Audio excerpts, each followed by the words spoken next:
paliwanag ko, once again, I would like to announce that the Committee on Foreign Relations has further findings following up on the preliminary findings initially issued several weeks ago. Matapos ang tatlong hearing, tatlo na naman ang aming findings at natuklasan. Unang-una, ang pag-aresto at pagsuko kay dating Pangulong Rodrigo Duterte sa ICC ay klarong may motibong politikal. May malinaw na pattern na kung saan may malalaking kaganapang pampolitika bago ang mahahalagang pahayag at aksyon ng administrasyon kaugnay sa ICC. Makaraang magsimulang magpahayag si PRRD ng mga batikos laban sa People's Initiative o sa pagpapalit ng ating saligang batas, sumagot ang ating Pangulo na ang Pilipinas ay isang open country at kikilos lamang ang gobyerno kung may illegal na gagawin ng ICC. Ngunit sunod ng pahayag ng kalihim ng katarungan na bukas ang administrasyon makipag-usap na sa ICC tungkol sa ilang pamamaraan ng kooperasyon. Maliwanag ang pag-aresto kay dating Pangulo ay bahagi ng malawakang pagsisikap ng gobyerno na pabagsakin ang mga Duterte bago mag-2028 election pa. Ang unang malinaw na pagtangka upang pabagsakin ay sa pamamagitan ng PI na magsilbing panimula sa pagbabago ng probisyon ng ating konstitusyon para hadlangan makabalik sa 2028. Nang mabigo ito, nagmadali na siraan ang pangalan ng mag-ama.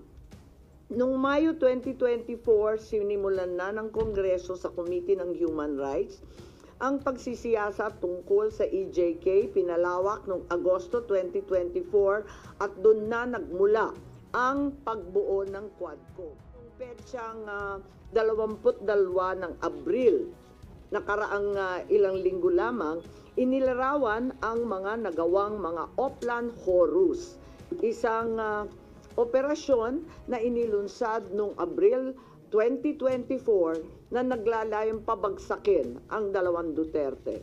Sa bahagi ng action plan, How to Attack, tinukoy ng ilang ahensya ng gobyerno, kabilang ang PNP, Kamara ng Kinatawan, sa nakipagtulungan ng dating Senador Antonio Trillanes upang tulungan ng ICC prosecutor makakuha ng warrant sa pag-aresto ng dating Pangulo. Binanggit din na nakuha ang kinakailangan boto para sa impeachment ni VP sa pamamagitan ng paggamit ng tinatawag na soft projects katulad ng AIX, AKAP at TUPAD. Doon naman sa bahaging following strategies and moves, tinukoy na kailangan pabilisin ang impeachment ni VP Sara at makakuha ang boto sa Senado sa pamamagitan na naman ng pamimigay ng proyektong for later release or yung mahiwagang FLR bilang gantimpala sa tamang bumotong mga senador. Ikalawa, may magkakaugnay na pagtatangkang pagtakpan ang mga detalye at motibo sa likod ng pag-aresto ng dating Pangulo. May cover-up. Habang nagpapatuloy ang unang pagdinig, tumanggi si DILG Remulla na magsalita.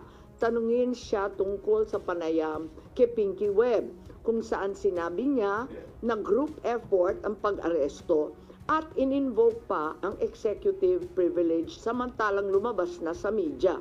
Una, tinawag niyang chismis ang pahayag. Ngunit nang mabisto, tinulungan na lamang ng kapatid at sinabing executive privilege na nga. Isa pang malakas na sandata ng administrasyon upang pigilan ng komite ang pagsisiwalat ng katotohanan ay paggamit ng tinatawag na sub-judice rule. Halimbawa, nung mahuli si General Torre na nagbibigay ng maling pahayag tungkol sa pagmamadaling ilipat si PRRD sa Hague dahil daw sa Article 125 ng Revised Penal Code, ngunit nung ipunto na yung Revised Penal Code, Article 125, ay para lamang sa warrantless arrest, bigla niyang ginamit ang sub-judice na naman. Isa pang indikasyon sa pagtatakip ng administrasyon ay ang blanket invocation ng executive privilege ni Executive Secretary Bersamin upang pagbawalan lahat ng opisyal ng ehekutibo dumalo sa ikalawang hearing noong 3 ng Abril. Mas lumala pa ito nang sa hindi pangkaraniwang hakbang, tumanggi ang ating Senate President pumirma ng mga sabpina nung araw na yon. Bagaman dumalo mga opisyal sa ikatlong pagdinig noong 10 ng Abril, ginamit pa rin ang executive privilege sa mga susunod na isapin. Kung sino-sino nag-utos ng pag-aresto, kung sino ang nag-utos ng paglipat niya sa Hague, at kung paano nakuha ang eroplano na ginamit sa paglipat. Hindi nagtapos ang cover-up sa pagdinig dahil alam din natin na matapos yon pinalaya si Ambassador Lacanlilao at hindi na naman pinirmahan yung mga sabpina.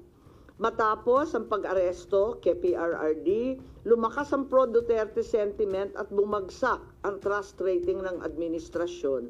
Ayon sa isang mapagkakatiwalaang source, naglunsad na ngayon ang administrasyon ng isang communication plan upang ilihis ang atensyon ng publiko patungo sa mga issue ng West Philippine Sea at di umanong disinformation ng mga tinatawag na China trolls ng kanilang embassy.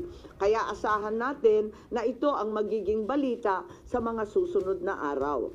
Hindi inaasahan ang political backlash sa pag-aresto sa dating Pangulo, kaya ngayon sinusubukan nilang kontrolin ang sitwasyon sa pamamagitan ng pag-focus sa West Philippine Sea, pagsisi sa China, at sa huli ay iuugnay ang pagtaas ng suporta kay Duterte sa sinasabing kampanya disinformation ng China.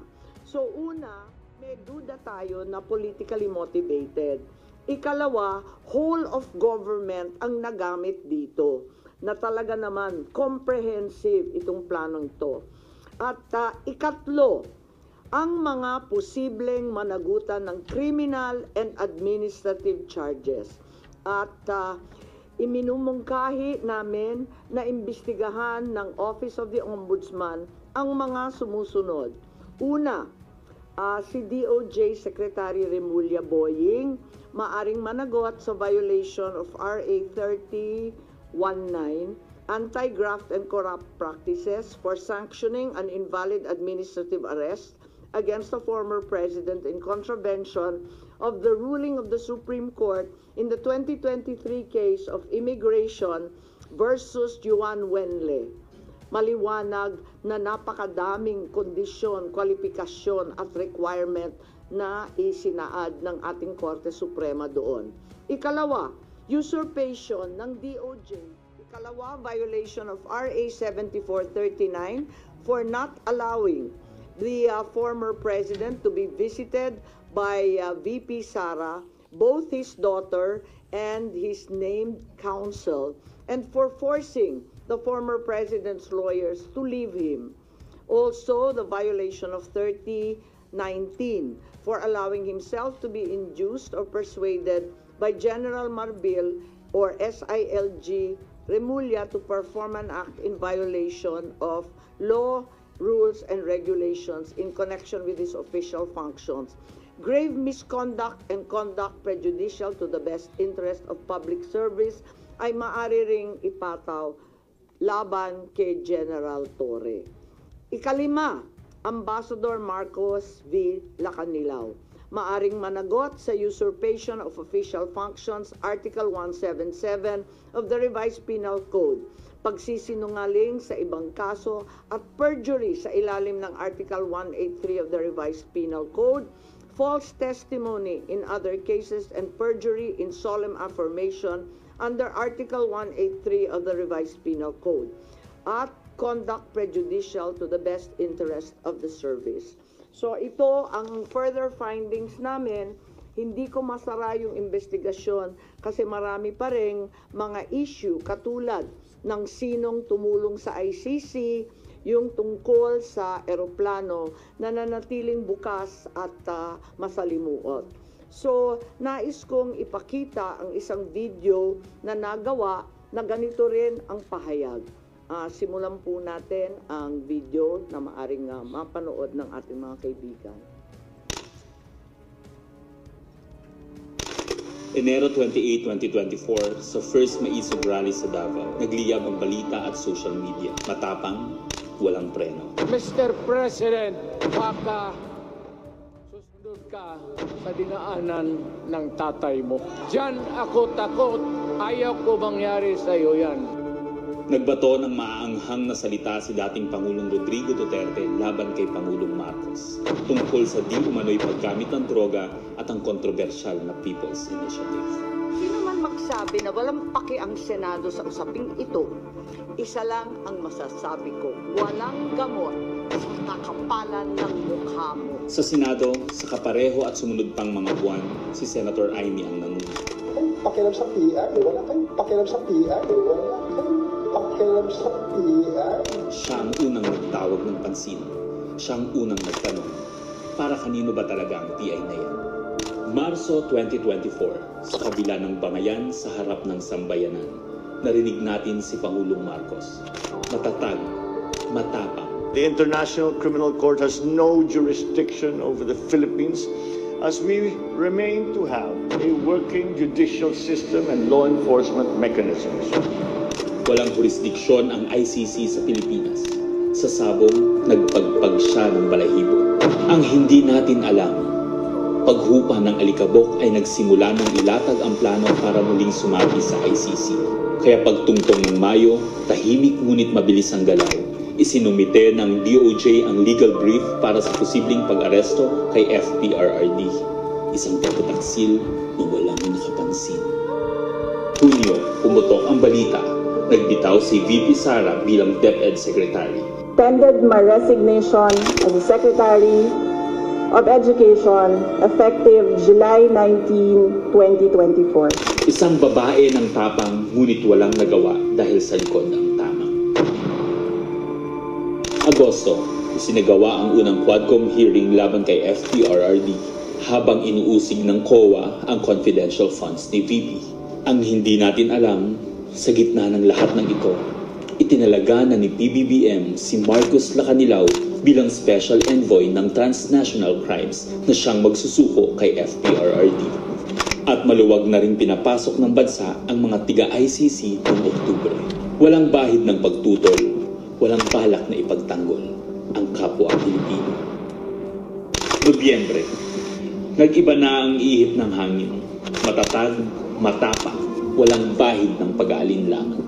Narinig muli natin si Pangulong Marcos, ngunit iba na ang sinabi. If yun ang gugustuhin ni PRRD, hindi naman kami haharang doon sa mga ICC. Para tabunan ng galawan, pinaingay ang impeachment complaints laban kay VP Sara. The Office of the Secretary General will transmit the 2 impeachment complaints filed against Vice President Sara Duterte. Kahit pa nagkaroon ng INC rally noong Disyembre, naidiin pa rin ang impeachment sa Kongreso. Planado na rin ang pagpirma ng questionableng 2025 budget kahit bat-bat ng anomalya. Enero 25, 2025, sinimulan na ang Oplan Tugis o Operation Pursuit, ang lihim na operasyon para hulihin si Duterte. Pagsampa ng Pebrero, nag-apply ng arrest warrant ang ICC prosecutor. Isang tahimik na pag-uusig habang tayo'y pinaiikot ng mga rally at press release. Marso, muling nilinlang ang bayan. Humingi daw ng 60-day extension ang DOJ para sa EJK report noong Marso 6. Pero ang totoo, nakabinbin na ang arrest warrant mula sa ICC chamber Marso 7 hanggang 10. Ang hindi natin alam, Marso 11, 2025, sa kanyang pagbalik sa Pilipinas, hindi pa man bumababa ng eroplano sa FPRRD, isinagawa na ang pag-aresto. Maingay ang paligid, magulo, pero ang dating Pangulo ay nanatiling kalmado. Isinakay siya papuntang The Hague alas 11 ng gabi.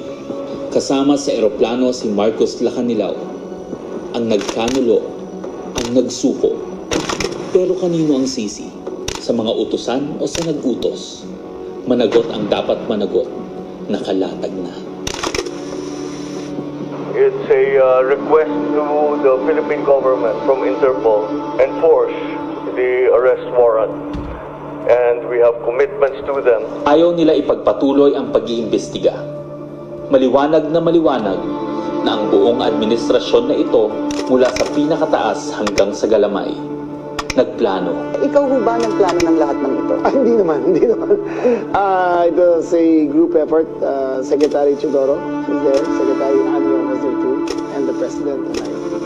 Nagsakatuparan.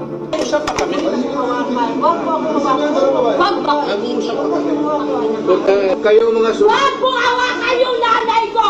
Nagkagulo. Tayong magawa, wala tayong magawa dahil mismo ang gobyerno.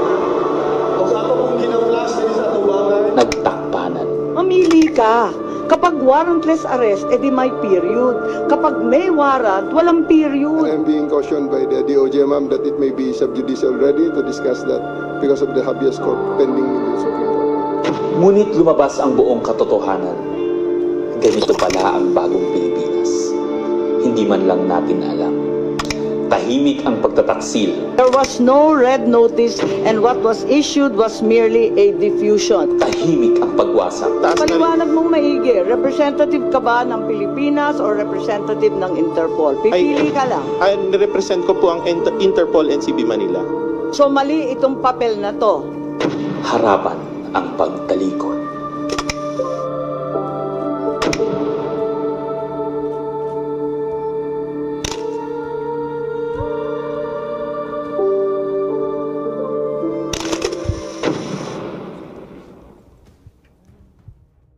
Okay, so that's where we are so far.